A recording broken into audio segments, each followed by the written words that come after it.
Fala galera, mais uma aula começando aí no canal e hoje nós vamos continuar com a nossa playlist de geometria plana. O assunto de hoje, pessoal, vai ser triângulos e um dos polígonos aí mais famosos que nós temos e é o que mais aparece em prova normalmente, beleza? Então já deixa um like aí no vídeo, se inscreve no canal, acompanha a nossa página lá no Instagram que eu sempre estou postando exercícios e interagindo com vocês lá nos stories, beleza? Então dito isso, pessoal, vamos aqui para a nossa aula, ok? Bom, triângulo, pessoal, é um polígono que o nome aqui, nós devemos nos lembrar que o nome do polígono ele está relacionado ao número de lados. Lembra dessa teoria aí? Então, triângulo de 3 lados. Portanto, o nosso polígono, triângulo 3 lados. Logo, temos 3 vértices. E os vértices nós representamos normalmente com letras maiúsculas, conforme está aparecendo aí para vocês. Então, eu tenho aqui o meu triângulo de vértice A, B, C, ok? E os lados do meu triângulo eu represento com letras minúsculas. Como apareceu aí para vocês também a ABC, porém com letras minúsculas, essa normalmente é a regrinha aí de representação. Os vértices com letras maiúsculas e os lados com letras minúsculas, tranquilo? Pessoal, falar um pouquinho sobre a formação dos ângulos internos aqui. No triângulo nós temos a formação de 3 ângulos internos, que aqui eu chamei de interno A, ou seja, ângulo interno do vértice A, interno B e ângulo interno C, ok? No triângulo também nós temos a formação de 3 ângulos externos, e para enxergar esses ângulos externos nós precisamos alongar o lado do nosso polígono. Então foi o que eu fiz aqui, ó, alonguei o lado do triângulo e aí nós conseguimos enxergar a formação de 3 ângulos externos. Aí o nosso externo do vértice A, externo do vértice C e externo do vértice C.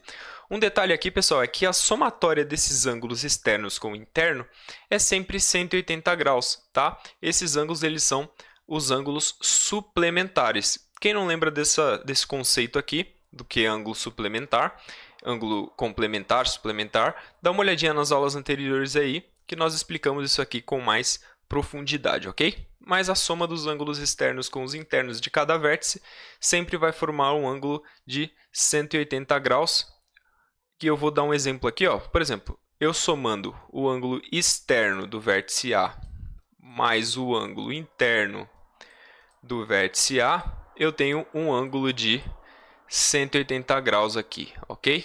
Uma meia volta. Beleza, pessoal? Então, falando um pouquinho agora sobre a soma dos ângulos internos de um triângulo, esse conceito aqui é muito importante e eu vou utilizar aquela teoria de retas paralelas cortada por uma transversal para explicar isso aqui para vocês. Então, dá uma olhadinha aqui, eu tenho meu triângulo com os 3 ângulos internos, I1, I2 e I3, e eu vou colocar ele entre 2 retas paralelas, ok? Olha lá, ó, nossa reta paralela que eu chamei de R e a outra chamei de S, e a representação aqui, ó, diz que R é paralelo a S. Nesse caso, pessoal, a transversal que vai cortar essas paralelas vão ser os lados do triângulo. Então, eu vou dar uma alongada aqui no lado do triângulo para ficar mais visível para vocês aqui, ó.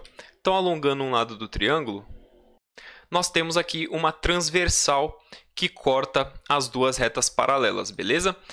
Deixa eu só mudar o ponteiro aqui. Opa, vamos botar aqui um laser.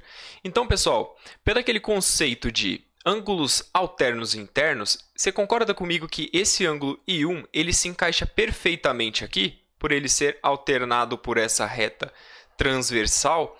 Olha lá. Então, o I1 encaixou perfeitamente aqui. Eu vou aplicar esse mesmo conceito para o outro lado do triângulo.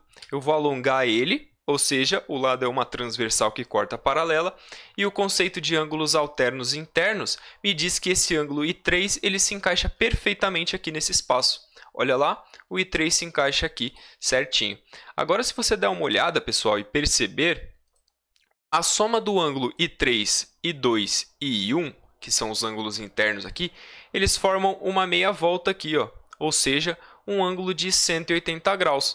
Logo, daí temos que a soma dos ângulos internos de um triângulo é 180 graus.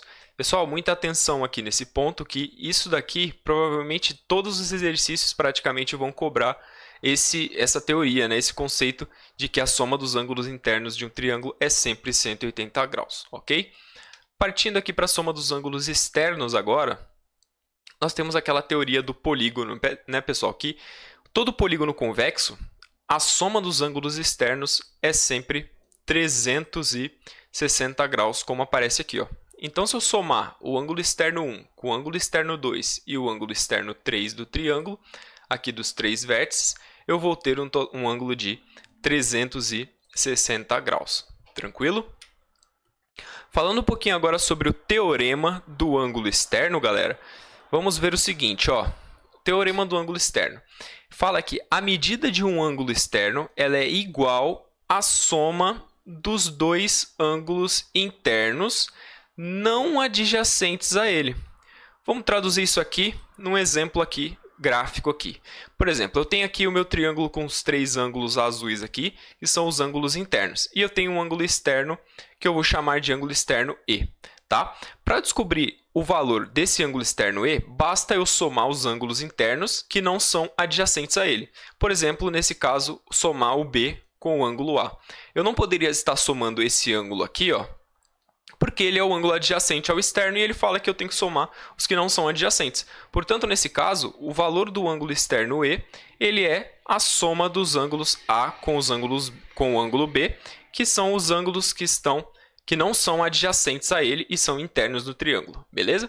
Então, dando uma olhadinha no exemplo aqui, ó, eu tenho um ângulo externo de 110 graus, tenho um ângulo interno de 60 e o outro ângulo ele diz que é x. E eu quero saber o valor de x. Eu aplico esse teorema aqui, ó. Olha lá, eu falo que o ângulo externo, que no meu caso é 110, é igual à soma dos ângulos internos do triângulo, que não são adjacentes a ele. Portanto, 60 graus e x aqui, ó. Deixa eu mudar o ponteiro aqui para ficar mais fácil.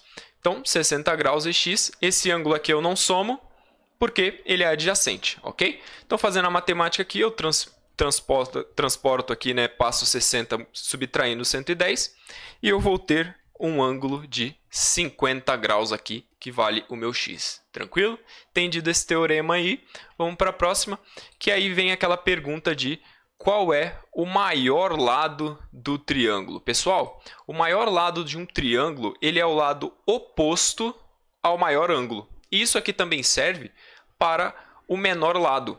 O menor lado ele está oposto ao menor ângulo, ok? Então, olhando aqui esse triângulo de lado ABC, eu tenho os três ângulos internos sendo formados por 80, 40 e 60 graus, tá? Seguindo essa teoria, o maior lado desse triângulo vai ser o C, porque ele está oposto ao meu maior ângulo de 80 graus.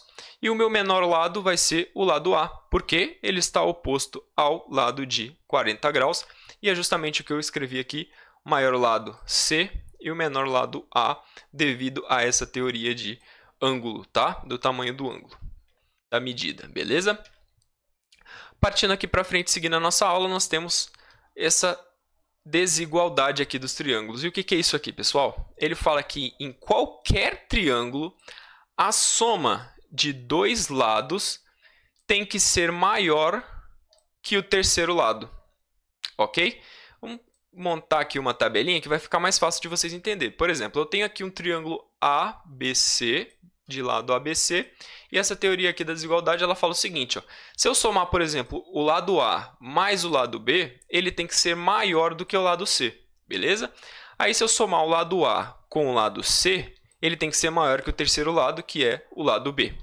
Se eu somar o lado B com o lado C, ele tem que ser maior que o lado A, tá? Então, aí vem um exemplo aqui, ó, que eu te pergunto, é possível construir um triângulo com os lados medindo 7 centímetros, 11 centímetros e 20 centímetros? Para você me afirmar isso daqui, você tem que fazer essa tabela aqui, basicamente, né? Então, eu chamei aqui o meu lado A, desculpa, de 7 centímetros, falei que o B tem 11 centímetros e o lado C tem 20 centímetros, tá? Eu aplico essa tabela aqui, ó. Aí eu te pergunto, o lado A, que é 7, o lado A aqui, ó, que é 7, mais o lado B, que é 11, é maior do que 20? Pessoal, 7 mais 11 dá 18. É maior do que 20? Não. Então, já pela primeira análise, nós percebemos que nós não podemos fazer esse triângulo. Esse triângulo aqui ele não fecha, tá? Seguindo aqui, então, vamos para a segunda análise aqui, ó. Eu tenho o A, 7, mais o C, que é 20. Ele é maior que 11? É sim, ó, 27 é maior que 11, ok? Aqui, nosso terceiro, eu tenho 11, que é o lado B, mais 20, que é o lado C, dá 31. É maior que 7? É maior que 7. Então, por aqui eu também poderia formar. Porém, todos esses daqui tem que ser verdade, tá bom?